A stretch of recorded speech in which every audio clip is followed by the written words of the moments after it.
Hi everyone, welcome back to the Glen Ira City Council Arts and Culture sewing tutorials. My name is Jennifer Anderson. I am the owner and operator at Soul Stitches Sewing Classes, and today is our second September tutorial that we're running. We've run 4 during the month of August, which you can check out in the Glen Ira video section on Facebook. Last week we made the wheat bag with the piping. I hope you all enjoyed that tutorial and had a go at it. So today we are going to be making the pet bed for your dog or your cat, or in actual fact it could just be a floor cushion. I'm going to be working on one that's this size, but I will run you through when we're making the pattern one that you could make, how you can make the pattern either larger or smaller. So I'm going to put up onto the screen now a slide with all the requirements, so you can go and get everything you need if you haven't got that already, and then we can get started.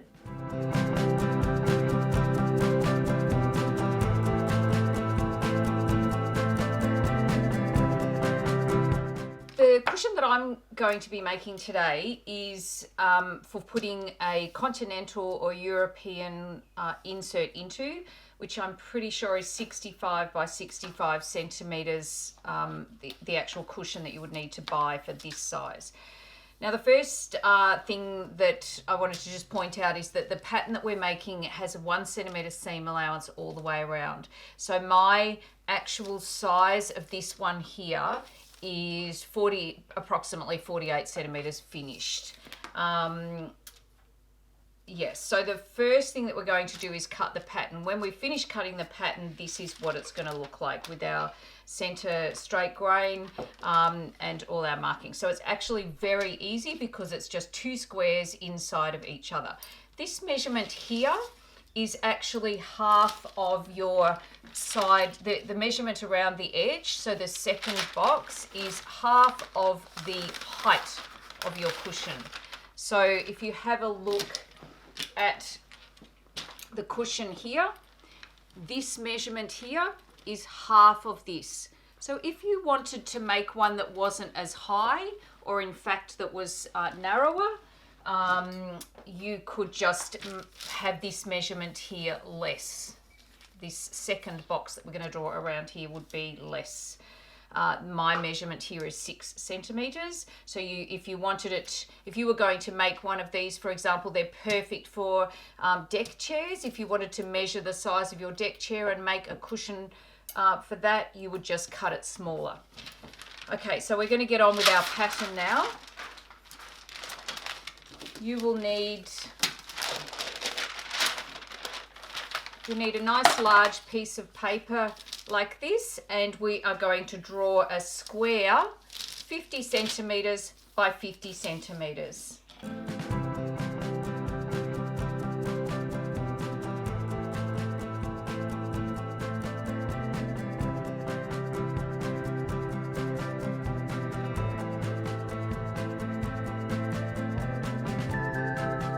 Okay, so I've drawn my first square 50 centimeters by 50 centimeters. I'm going to draw the second square 6 centimeters out from the edge. As I said before, that's half the depth of your cushion. So if you didn't want it that deep, you would just do it less than 6. I have drawn on here previously in pencil just to make it a little bit easier, and then I'm just drawing around in the texter.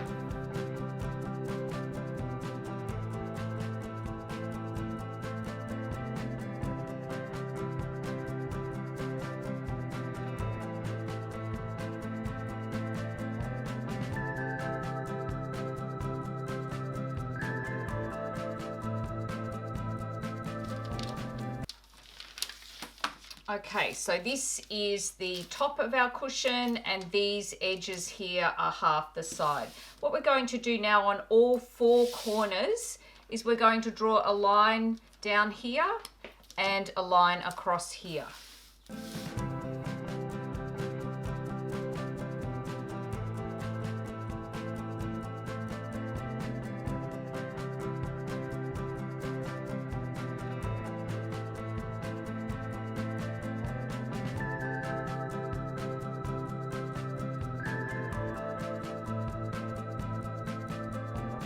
Okay, so now that we've done that, we're going to cut it out. Now, as you can see here, my edge here is 6 centimeters out from the inside box.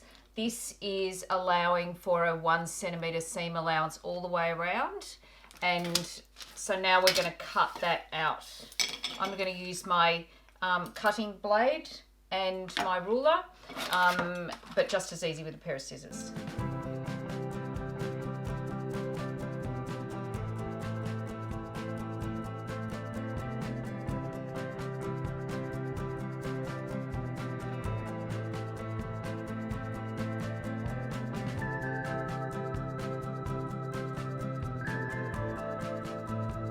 So once we've got all our edges cut out, we are then actually going to cut out these corners. So we're going to cut those corners off.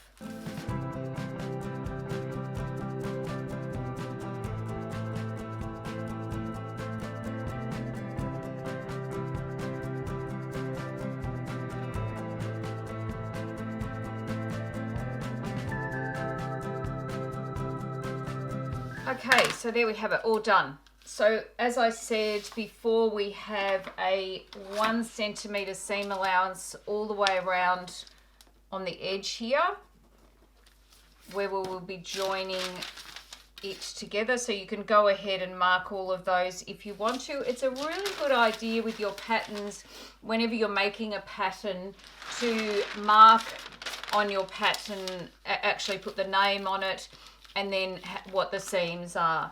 And if there is anything else that you're going to need, like I've put the continental cushion insert, or I believe sometimes it's called a European insert. Okay, so now we're going to go ahead and cut our fabric out.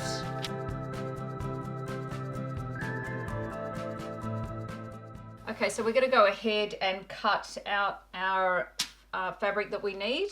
Now I've got this nice piece of textured fabric here that I'm using. I'm just folding it in half because I'm just going to cut out 2 at a time. If you're using both 2 at a time, if you're using a heavy fabric, it might be worth cutting it out, especially if you're using scissors to cut. It might be worth cutting separately. You can use any sort of fabric for this dog bed or floor mat, depends what you're going to be using it for. This is just a really nice canvas. I've also got a nice corduroy here. It'll be really nice in corduroy. If you're not an experienced sewer, I wouldn't really use a fabric that has too much pile. Denim, once again, is also perfect for this. The sample one that I had made was in an old doona cover, so you can use something like that. Or if you're doing them for outdoor cushions, I would recommend using some sort of outdoor fabric that's perhaps got some sort of UV protection as well, so that it doesn't fade too badly. All right, so as I said, I have folded my fabric in half. We are not placing this pattern on the fold, but I'm just going to cut 2 out at a time. So I'm just going to put my pattern directly over the top of there, keeping it really nice and straight and in line with the selvage here. So our straight grain line here is parallel with our selvage. And I'm just going to use my blade and my cutting mat. I'm actually going to pop a couple of pins just in the center here, just to hold it in place. But I'm going to use my blade and my cutting mat to cut out, so I don't want to have too many pins. Just make sure it stays nice and flat.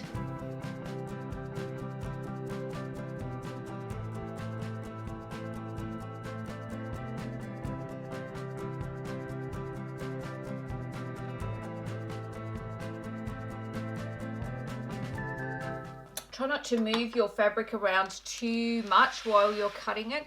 If you are actually using a blade and a cutting mat, it's actually a really good idea to work on a surface that is quite a bit lower. I've even cut sometimes on the floor, depending on what I'm cutting. The bench that I'm working on now is probably a little bit too high. Normally, I would work on something a little bit lower. Makes it a lot easier to get the pressure that you need to cut with the blade.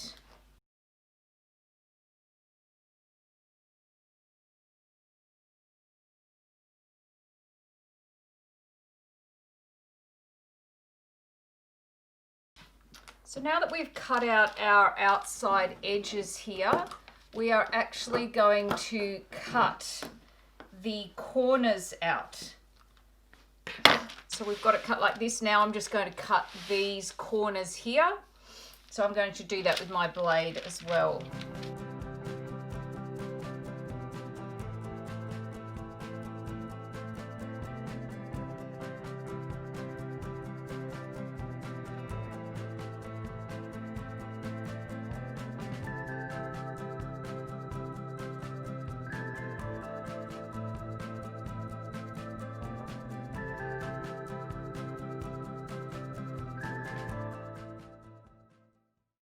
Okay, so there we have it. We've cut all the way around the edge, then we've cut out our little corners here, and we have ended up with our two sections,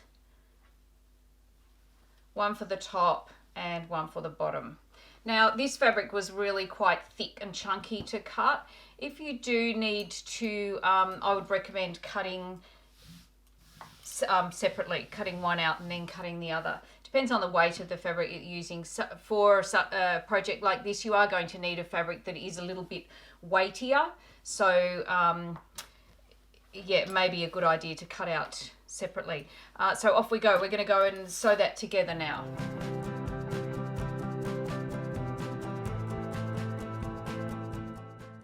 First thing that we are going to do is put our zip on. Now I'm using a zip here that I've taken out of a suit bag.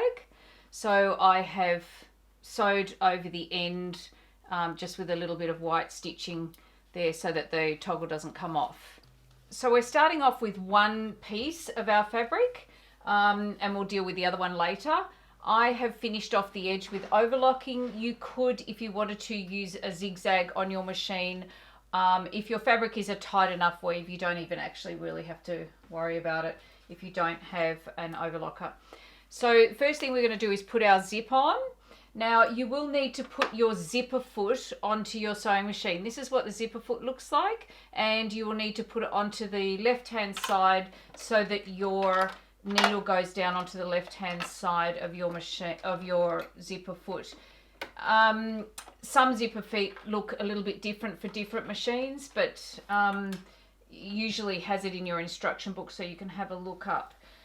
So we're going to, now you were required to have a zip longer than I think 50 centimeters or something. So what I'm going to get you to do is put your zip on so that it's hanging over both sides. So you want to have a little bit hanging over each side. I've got quite a bit of excess because my zip is way too long. We're going to cut that all off afterwards.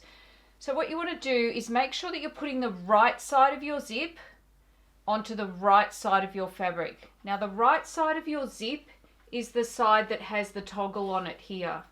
So we're going to put the right side of your zip onto the right side of your fabric, and you want to be able to see about 5 mil of your fabric, or 3 or 4 mil of your fabric here over the edge of your zip. And we're going to pin that all the way along, nice and straight, with the right side of your zip onto the right side of your fabric, just leaving that little bit of excess there. All right, so once that's all pinned on, we're going to stitch that, and then afterwards we'll be flipping it over like that. Now I'm sewing in white thread so that you'll be able to see what I'm stitching, but you can use matching thread. So we're going to start off with a reverse stitch and stitch all the way down to the end and finish with a reverse stitch. Make sure you pull your pins out as you go.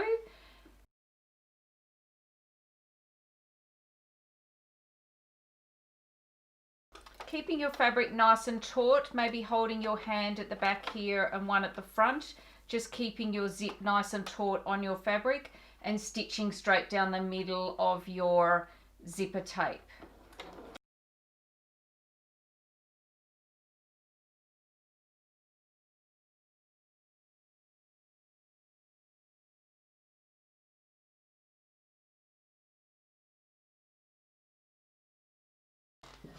Okay, so we have stitched our stitching line down there, and now we're going to stitch our other section on the other side.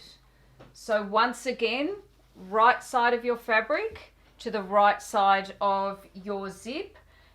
My fabric doesn't really have a right and a wrong side. I'm just going to make sure that I've got this funny textured weave. I just want to make sure it goes the same way, so I've turned that around.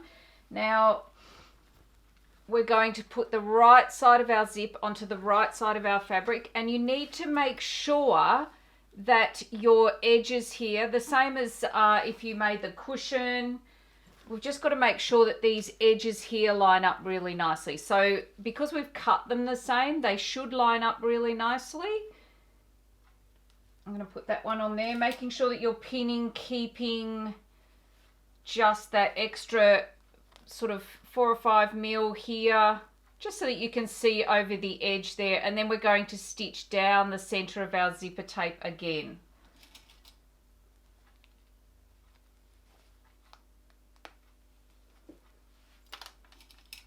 And if you want to, you can just pop a little pin in the end there, which just helps to keep that in place when we get to the end. Okay, so once again, a reverse stitch at the beginning and a reverse stitch at the end, taking your pins out as you go.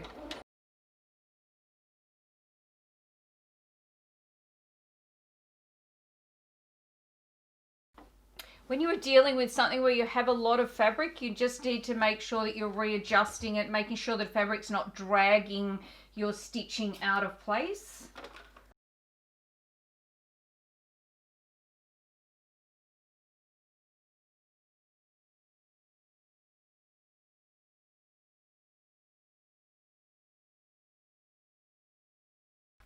Okay, so we have both sides of our zip attached. That's what it looks like from the wrong side, and from the right side you can see, if you're going to have an exposed zip, you'll be able to see it there like that. Now if you want less of the zip showing, you just have to move in a little bit and stitch a little bit closer to your teeth. Don't go too close because it makes it tricky to undo your zip. If you wanted to here, you could choose to give it a press and do some top stitching. I'm not going to do top stitching on my fabric here, mainly because I'm using the white thread. You don't need to do the top stitching, but you can choose to do that if you want to. Okay, so now we're going to stitch, we've basically stitched this one side seam up here, and we're going to stitch all the other 3 sides. So you've got this like this, you're going to put your right sides to your right sides, and we're going to go all the way around here. Then we're going to stitch this side and then the other side. So you've got 3 seams you need to sew, 1 centimeter seam allowance, with a reverse stitch at the beginning and a reverse stitch at the end. We need to, before we start off here, we need to change to our regular foot. So you're just going to change to your regular foot, so we don't need the zipper foot here. And off we go. Reverse stitch at the beginning and at the end, 1 centimeter seams.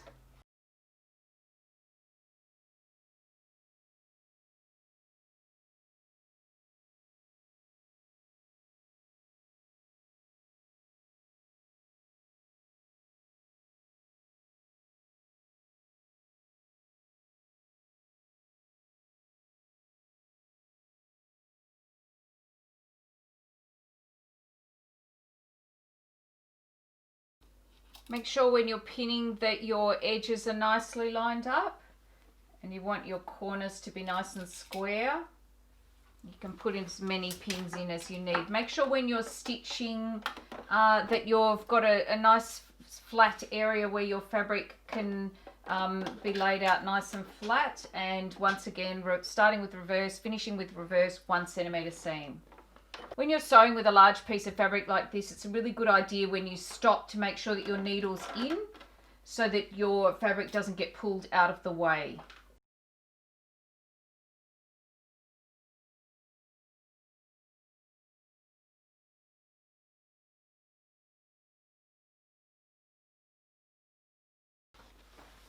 Okay, so we have our zip on one of our sides, and then all 3 of our other sides have been stitched 1 centimeter seam. Now if you wanted to, you could overlock these or zigzag them, finish, depends on the type of fabric that you're using and if you have an overlocker or not. So what we're going to do here is box our corners. I'm going to do the 2 easy ones first that don't have the zip, and then we'll do the ones with the zip in them. If you made the little fabric pot or the zippered purse, you will have done the boxed corners. We had a fold on one edge of our boxed corners. This time we have 2 seams, so we need to be dovetailing those seams in. So I'm just going to show you on this one here. We need to pull our fabrics like that, and then we're going to put one seam that way and the other seam the other way. Now it's really important that they sit so that they are really nicely lined up like that. And then you're going to have the edges sitting really nice and flat. And we are going to put a pin in there just to hold them nice and flat. We're going to start off with a reverse stitch at the beginning and a reverse stitch at the end. You need to make sure you stitch right from the very end to this very end here. Don't go in line with the raw edge here. Go from the very edge of your fabric on the angle. So we put that into our machine, making sure that everything else is out of the way. 1 centimeter seam.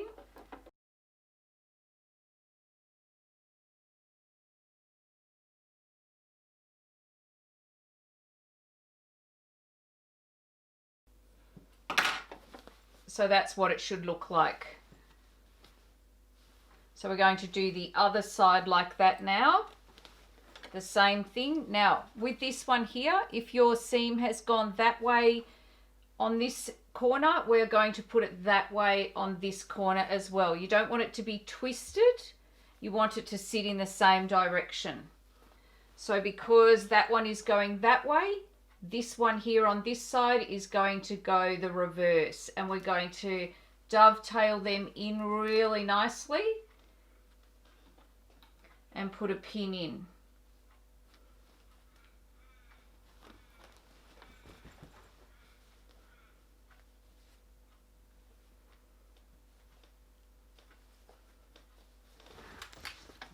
I'm going to stitch that one the same 1 centimeter with a reverse at the beginning and the end.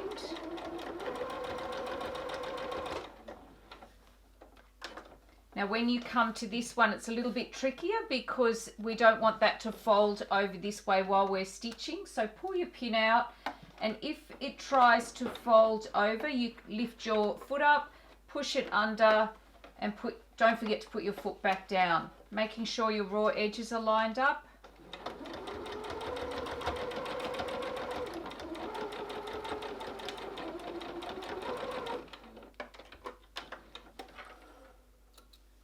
Cut all your threads off.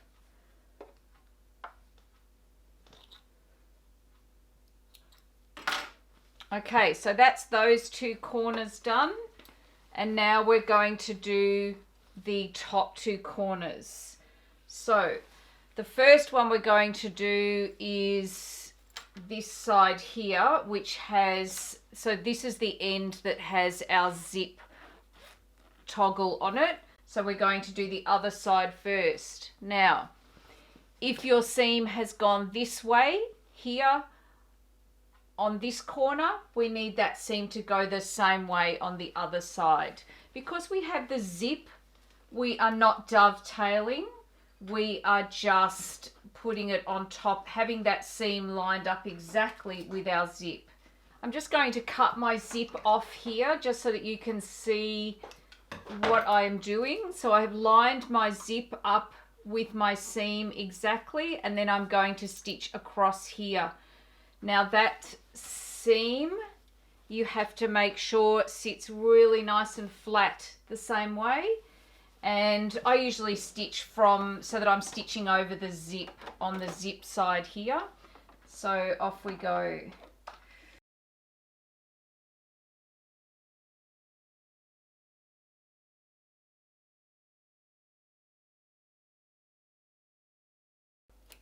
Now, depending on who and what is going to be sitting on your cushion, sometimes it's worth just going over the end of your zip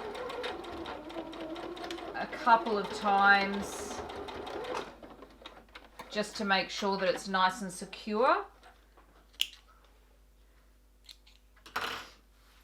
All right, so we have done 3 corners, and now we're going to do our 4th corner. Now this one is a little bit trickier because it is where our opening of our zip is. Now what I would suggest we do here is stitch a little row of stitching just to keep these together. So I'm just going to do that, and then I'm going to show you what that looks like.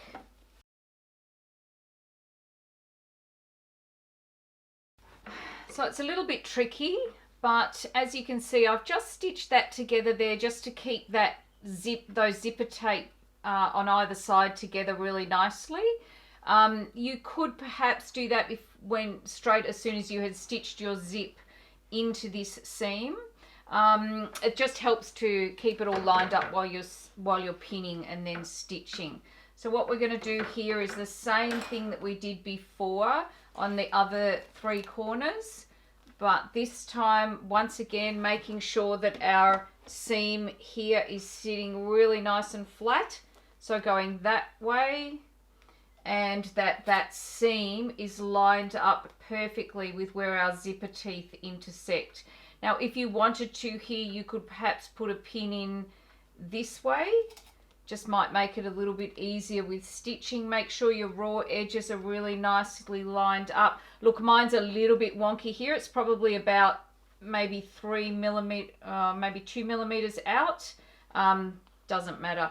The other thing that I also recommend here is making sure, which I haven't done, but I'm about to do, that your zip is undone enough to be able to get your hand in, because otherwise it makes it really tricky afterwards. So just make sure it's undone, not too much, just enough to make sure that you can get your hand in there and undo it afterwards. So we're going to go straight across here, 1 centimeter seam. Make sure your raw edges are nice and even, and you start and finish with a reverse stitch. When you come to your zip here, make sure that it's sitting really nice and flat, and you may find that you need to lift up your foot and use a pin or something to push that down nice and flat, and then continue on. Make sure that your seam on this side is sitting the way that it's meant to be, which it is. Pull your pin out. When you get to the teeth of the zip, lift up your foot again. Make sure that the second row of teeth are really nicely butted up against that row.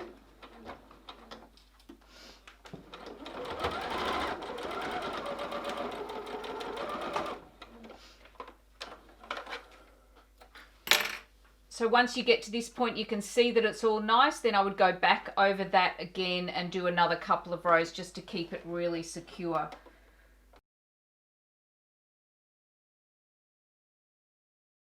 It's really important to keep all your threads cut off, especially around zips, because if they get caught up in the teeth of the zip, they can cause some problems. Now, if you were going to be overlocking, you could overlock at this point all 4 of your corners. So you would overlock these 4 corners here. If you're going over the overlocker, if you're going over the zip with your overlocker, just be very careful with your blade on your overlocker. So I'm just going to cut that off so that that's nice and neat, and we are done. We will go over to the bench and we'll put in our insert. Okay, so there we have it. We are done. We have stitched all 4 seams on the edges here. So these should be dovetailing. So this one goes up and the 2 side seams go down. And then we have our zip on the other side here. And then we have stitched our 4 corners.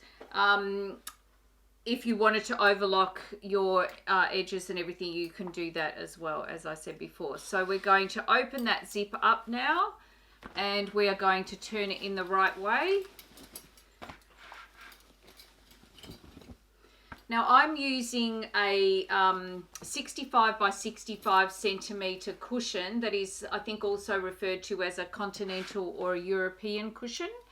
And that's going to give a really nice fullness to it. This one is a feather one.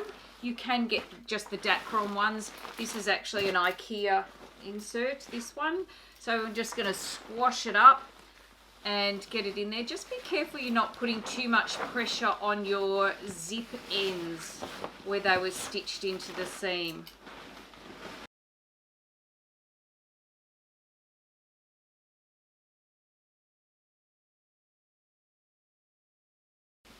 Make sure you push it right down into the corners and fluff your corners up, and then do your zip up.